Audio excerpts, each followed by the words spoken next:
Diddy trial.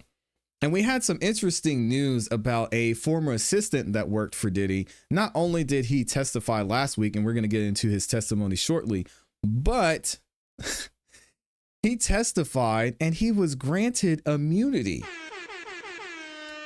Now, you might be asking yourself, why would his former assistant need immunity, especially if he's only testifying for a short amount of time?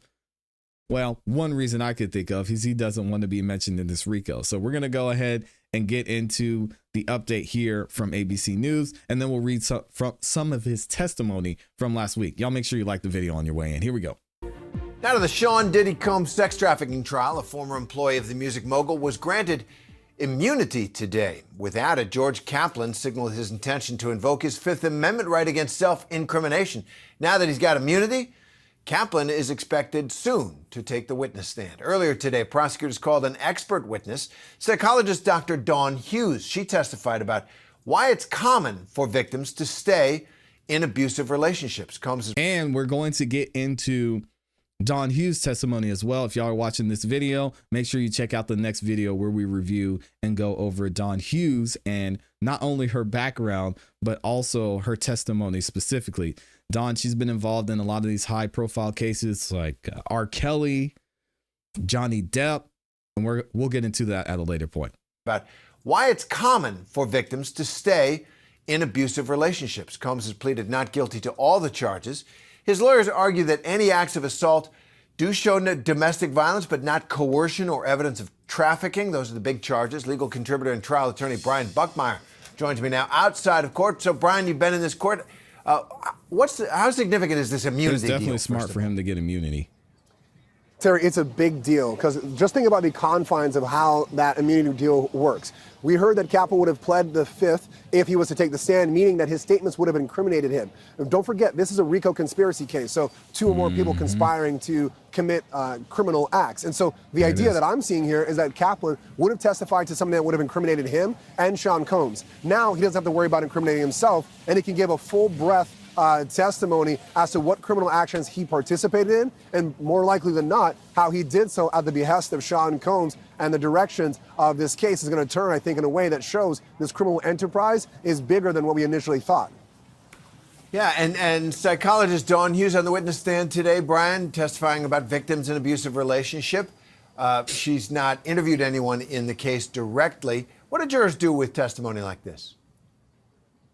So Dawn Hughes is someone famous for this testimony. She's testified in the Keith Raniere case, the R. Kelly case, the Harvey Weinstein case. And what she does in her testimony is what we call a blind expert, because to your point, she hasn't interviewed anyone in this case, whether it be alleged victim or alleged perpetrator. She hasn't heard any of the testimony in the case or researched any of the documents associated with this case. She's simply creating a framework of why individuals stay in violent relationships, different coping mechanisms, what else does she have? The patterns of disclosure, as well as how memory is affected in traumatic experiences. And it's with that framework that the jury is supposed to then evaluate the testimony of Cassie and other alleged victims. But to your point, and on cross-examination as well, this is just a framework. She hasn't interviewed anyone, so she doesn't know if anyone's exaggerating or lying about their symptoms. All right, Brian Buckmeyer, thanks for being there at the courthouse for us. See you later. Well, make sure to catch our daily show on this high-profile trial. It's called Burden of Proof, the case against... And shout out to ABC News for that. So let's go ahead and get into her actual testimony. And again, shout out to Inner City Press, the #1 place to go for coverage on this Diddy trial. Not only have they been giving up-to-date tweets and insights into what's happening in trial, but you also give a play-by-play as to what testimony is being said in the courtroom. So let's check this out. I want to look at this witness, Mr. Kaplan, the former assistant of Diddy, and we're going to hear some of his testimony and what actually went on behind the scenes here. All right. So we've got a new attorney that is, well, not necessarily new, but someone who's taking on a lot of these witnesses moving forward. We're going to call them Batch or Botch. Hopefully I say their name right. Either way, let's get into what happened in court here. The judge says the next witness, the state says the government calls a George Kaplan to the stand. All right, Mr. Kaplan, when did you work for Comb Enterprises? 2013 to 2015. So right near the end. What fell under the holding company, clothing, liquor, entertainment. I was an executive assistant to the chief operating officer. Where did you work? He worked in New York. What was your next position? He said executive assistant to the chairman, Mr. Combs, from September 14th to September 15th, 2014 to 2015. Who did you report to? Mr. Coram, KK as they called him. She essentially ran Mr. Combs' life. Where did you report? To LA. What did you do? Kaplan said he carried his bags, made such things were made sure, I think is what Inner City Press meant to say, made sure things were when he wanted them.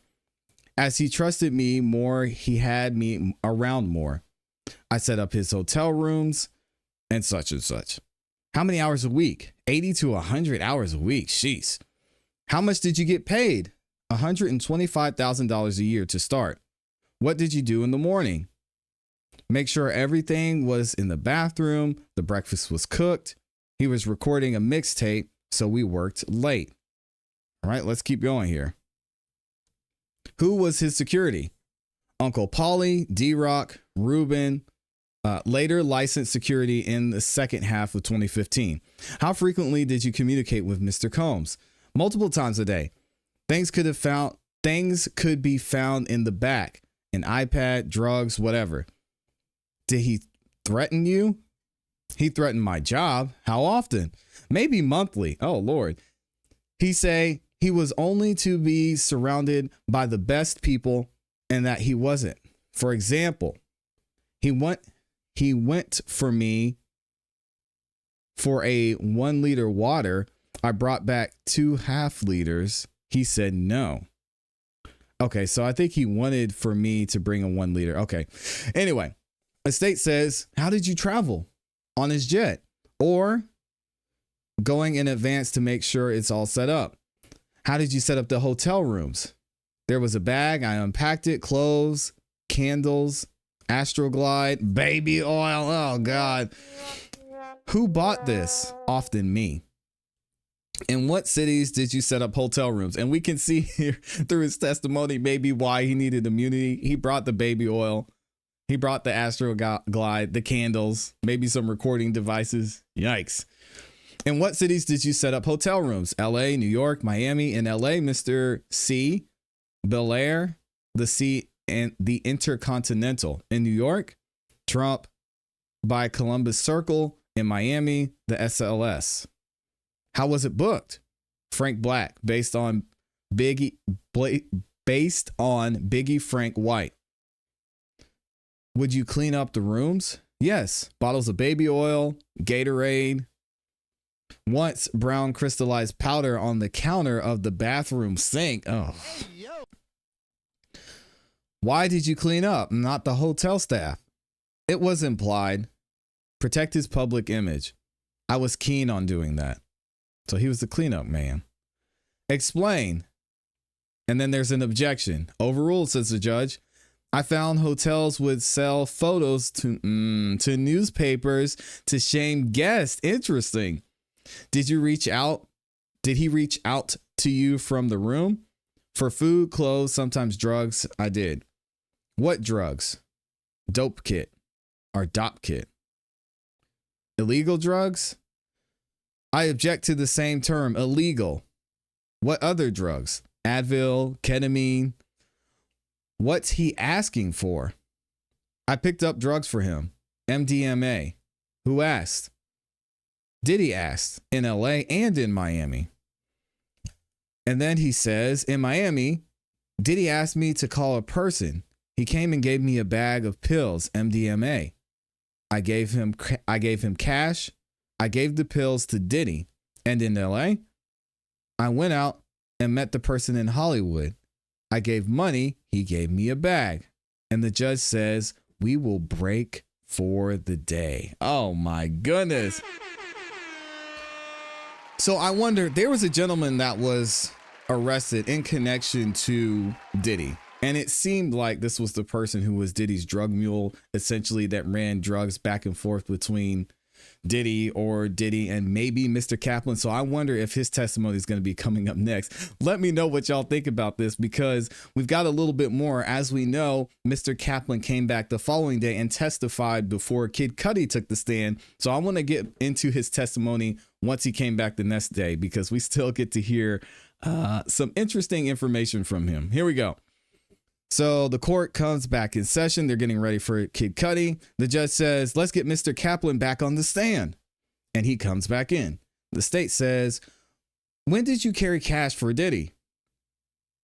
And he says, $50,000 on his private jet. Did you pick up cash for Diddy? $10,000 at Western Union from Comb Enterprises. What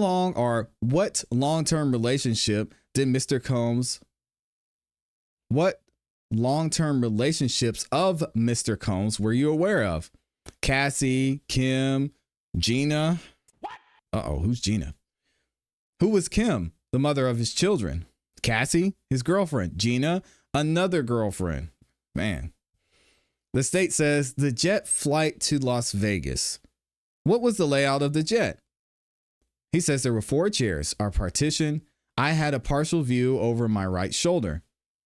When you witnessed violence by Diddy on Miss Ventura, on Cassie, why didn't you intervene?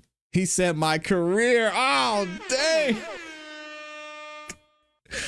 He said, hey, listen, guys, I needed this job. All right. So he had his hand crossed.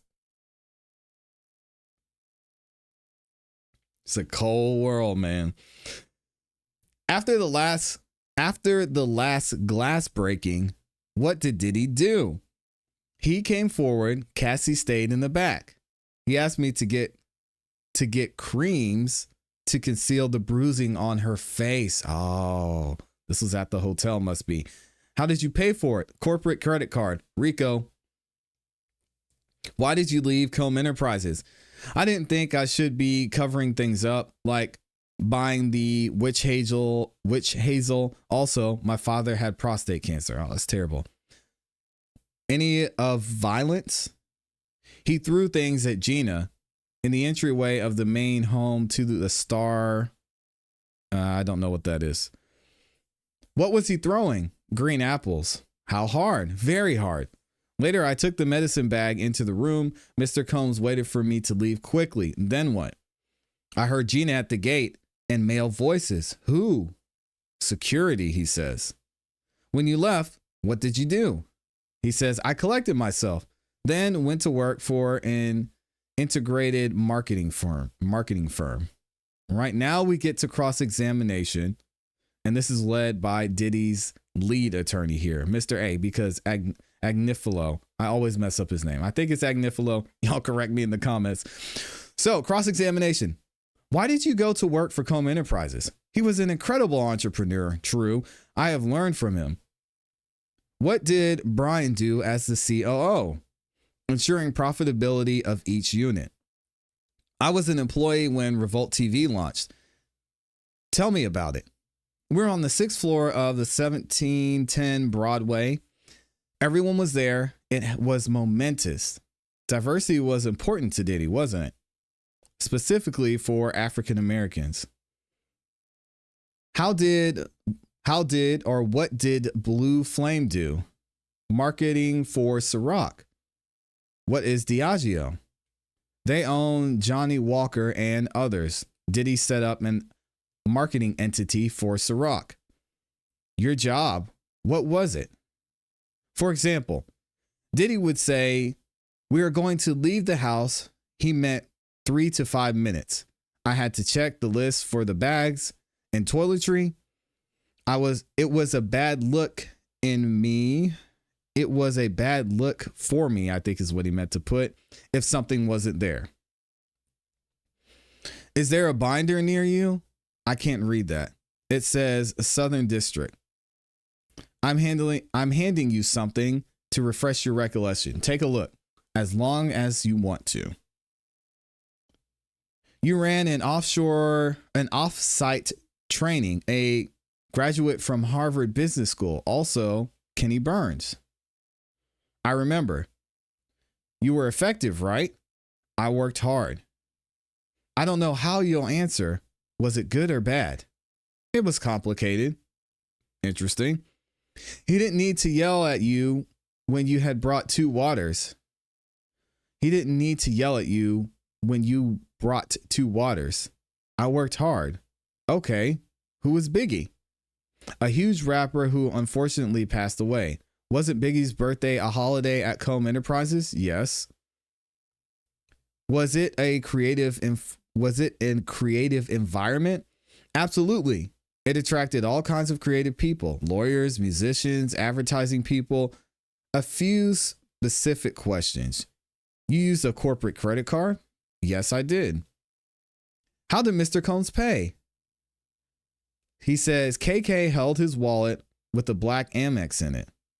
You have no reason to think he kept track of how baby oil was paid for. No reason. Or applesauce. Oh gosh, what was with the applesauce? He loves applesauce, they said. This is crazy. On cheeseburgers? He smiles. On everything. Lord. Let's talk about the plane. You heard glass breaking. You didn't see it? I didn't see it. The incident with Gina. You walk into the house. There's a thin table. I don't know.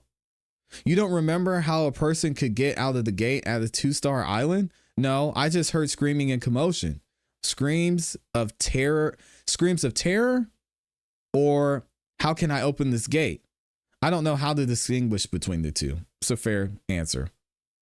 He threatened your jobs, but did he physically threaten you? No. You talked about Kim Porter, how she was different. His respect for her. They had incredible kids. Thank you. When you set up a hotel room for Diddy and Mrs. Porter, there was no baby oil, right? There were lotions. You expressed caution about hotels. Why did you clean up the rooms afterwards? Hotel staff could sell photos. Everyone wants a payday, including you, Mr. Kaplan. Am I right? Mr. Look the Other Way, immunity. You sent him a photo of him. You sent him a photo of him and Kim Porter after she died. I was heartbroken for him. You were close. I invited him to my wedding. What? So this guy who was beating up on all these chicks and doing God knows what with baby oil, who knows what Mr. Kaplan saw, he invited Diddy to his wedding. Hey, yo. All right. I won't judge, I guess. He says, objection. Surprise looks. You respected him? Yes. What's this photo of? Me, KK, and Diddy at an airport. He just got on the jet. This was why there's champagne. You're happy there, right? No, refresh it. It's that I was glad I had found the mascara in the back seat. They found you and subpoenaed you, correct? I had to retain counsel right away. No further questions. Redirect? Yes, here we go with the redirect. What incident shook you? The plane with Cassie and the apples with Gina. But he still invited him to his wedding. I wonder when he got married, because that's interesting if all this happened and then he invited Diddy to his wedding. People are so strange. He says, I felt guilty I didn't do anything after the incident with Cassie on the plane, but you didn't see any injuries. People can be injured without injuries being visible. Okay, the deflection. Just answer the question, sir. The tonality and tension with the apples he threw at Gina, it was troubling. Did you see injuries or not? You told KK about both incidents. Yes. And I told her I'm unwilling to stand behind this behavior. That I was quitting. Did Christina say she would quit? No. How long did she stay after you told her? Until recently. All right. And then that's where we get Kid Cudi in here. Let me know what y'all think about this testimony. Definitely seems like a smart move on him and his representation's part to get this immunity, because he was all up in this thing and saw a lot of things and turned a blind eye to a lot of things too. But he said he quit shortly after what happened to Gina. Maybe we give him some props there. Either way, y'all let me know what you think in the comments in the chat.